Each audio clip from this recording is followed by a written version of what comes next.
Cadre législatif, Dispositifs émergents, nouvelles mesures. évolution des enjeux sociaux et citoyens. En clair, simplifie l'actualité de la politique de la ville. Une série réalisée et produite par le Centre de ressources Ville et Territoires Occitanie.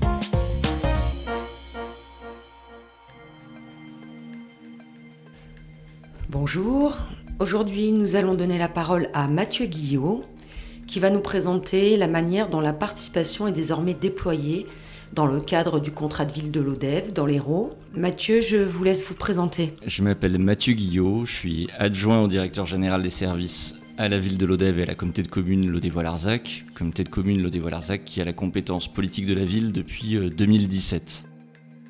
Est-ce que vous pourriez nous dire 2 mots sur le profil du quartier prioritaire de l'Odève ? Le quartier prioritaire de l'Odève depuis 2014 et son centre-ville. On a eu en 2014 une synergie politique extrêmement importante entre celle de la géographie du quartier prioritaire et la stratégie de rénovation du centre-ville qui se développe à l'Odève depuis 2008. Le périmètre du quartier a changé par rapport à ce qui existait précédemment dans les générations précédentes du contrat de ville. Ce quartier, il représente aujourd'hui 3700 habitants sur les 7800 qu'on contienne la ville, donc plus de la moitié des habitants, et dont on peut caractériser que sur cette moitié qui est classée dans le quartier prioritaire, la moitié vivent sous le seuil de pauvreté, ce qui donne en un chiffre l'enjeu social auquel nous devons faire face. Avant de nous en dire davantage sur ce fameux conseil de développement du quartier, est-ce que vous pourriez nous présenter un petit peu le contexte dans lequel cette idée vous est venue ?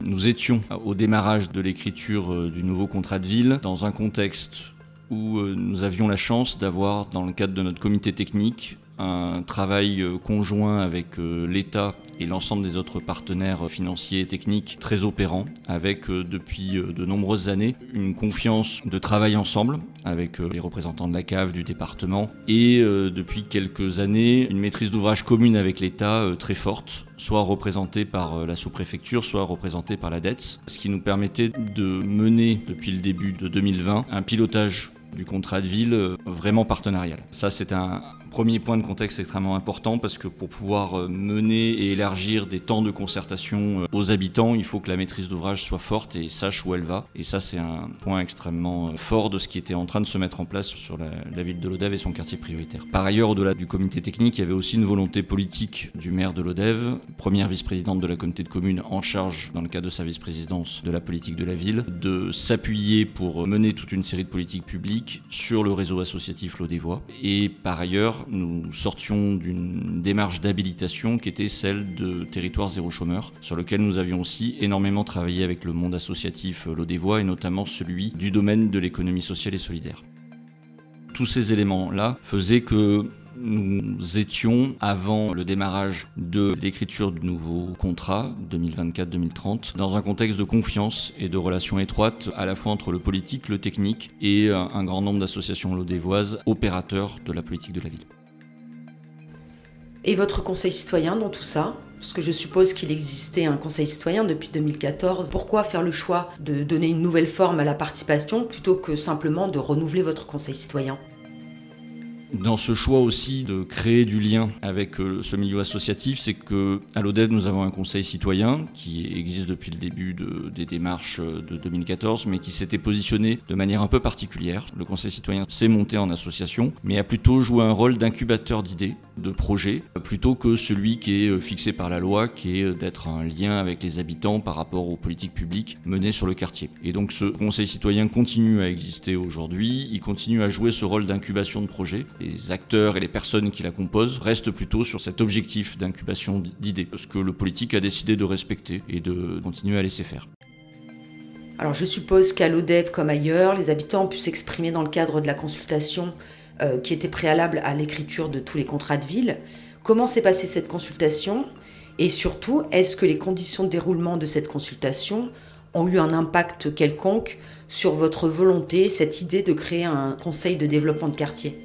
Lorsqu'on a défini les méthodes de travail pour l'écriture du nouveau contrat 2024-2030 et le préalable de la concertation tel que demandé par l'État, lors du tour de table fait avec les membres du comité technique et les opérateurs que nous avions de suite choisi d'associer pour travailler le projet commun, nous est venue l'idée de lancer une démarche d'écriture partenariale où les opérateurs de la politique de la ville seraient associés depuis le début jusqu'à sa conclusion, et notamment en associant à l'intérieur de ces associations, non pas que les salariés, mais aussi les représentants des conseils d'administration, voire des bénévoles qui voudraient participer à la démarche. Et ça nous a permis, en 8 réunions de travail qui ont permis l'écriture du contrat, d'associer au final plus de 120 personnes qui ont contribué à l'ensemble des étapes, à la fois de diagnostic, de partage des enjeux et de la stratégie, et jusqu'à la finalisation des enjeux opérationnels du contrat. Aussi, suite à l'ampleur de la mobilisation, il nous a semblé important collectivement de nous dire qu'il fallait pérenniser ce collectif, toute l'énergie qui avait été mise. Et c'est comme ça qu'est né le principe qui a été intégré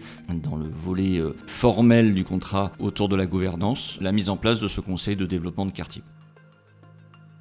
Je lis dans votre contrat de ville que ce conseil de développement, dont tous les membres sont amenés à travailler donc, dans les années à venir de manière concertée, sera composé de 4 collèges. Un collège d'élus, un collège des membres de votre comité technique, un conseil du tissu associatif et enfin le conseil citoyen. Est-ce que vous pouvez nous dire un petit peu quel sera le rôle de ce fameux conseil de développement du quartier prioritaire de l'ODEV ? Le rôle de ce conseil de développement va être celui de construire un projet collectif et de continuer à faire vivre le projet collectif à travers l'écriture du contrat qui va d'ailleurs se finaliser au 2e semestre 2024 avec le plan d'action qui va être partagé pour les années qui viennent. Autour de la question du partage et du portage du projet collectif, on a des enjeux de formation en commun. Je pense par exemple la première thématique sur laquelle on souhaite travailler, c'est la question des valeurs de la République et de la laïcité, qui est un point qui est ressorti lors des temps de concertation et d'échange lors de l'écriture du contrat. Ça va être un temps de partage et d'analyse des projets municipaux et territoriaux pour avoir l'avis des membres de ce conseil et d'essayer sur chaque projet municipal de créer plus de synergie encore sur les dynamiques d'aménagement ou de lien entre les habitants. Un volet très important qui est celui de l'évaluation. Comment est-ce qu'on met en place ensemble l'évaluation de ce contrat de ville avec l'objectif du bilan à mi-parcours en 2026 et jusqu'en 2030 et de comment on construit au-delà des bilans qualitatifs des éléments partagés sur le qualitatif. Un dernier volet sur comment monter des projets ensemble, avec l'idée que si on veut arriver à faire levier sur ce qu'on appelle les financements dits de droit commun, il faut que sur un certain nombre d'actions, on monte des projets en grappe d'acteurs pour être plus pertinent et plus fort vis-à-vis des financeurs et plus cohérent pour faire levier sur les actions du quotidien à travers la ville.